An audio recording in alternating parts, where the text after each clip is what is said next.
наивно, так сказать, мечтаю смотреть на звезды. Мечту 19-летней Валерии из Казани исполнил известный пластический хирург Казбек Кудзаев. 5 лет назад на нее упал высоковольтный провод. Через девочку прошло 27 тысяч вольт.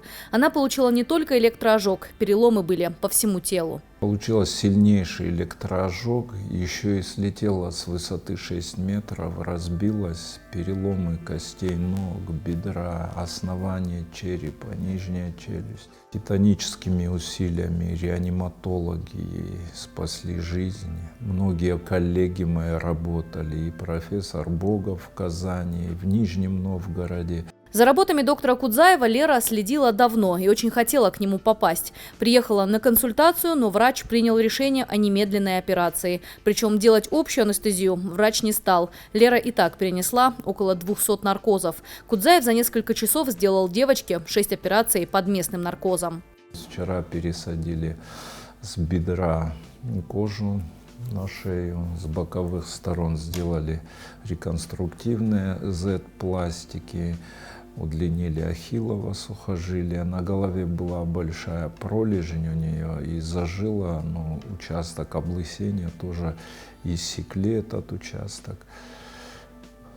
Около 6 часов мы где-то близко к полуночи закончили. Семья Леры до сих пор в небольшом шоке. Они слышали о кавказском гостеприимстве, но никак не рассчитывали на бесплатное лечение. Доктор Кудзаев запретил думать о деньгах, только положительные эмоции и планы на светлое будущее.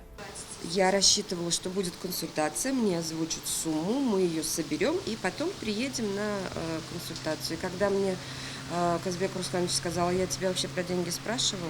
Я говорю: нет, любой труд, тем более такой, должен оплачиваться. Смешанные чувства, да, я сейчас расплачусь.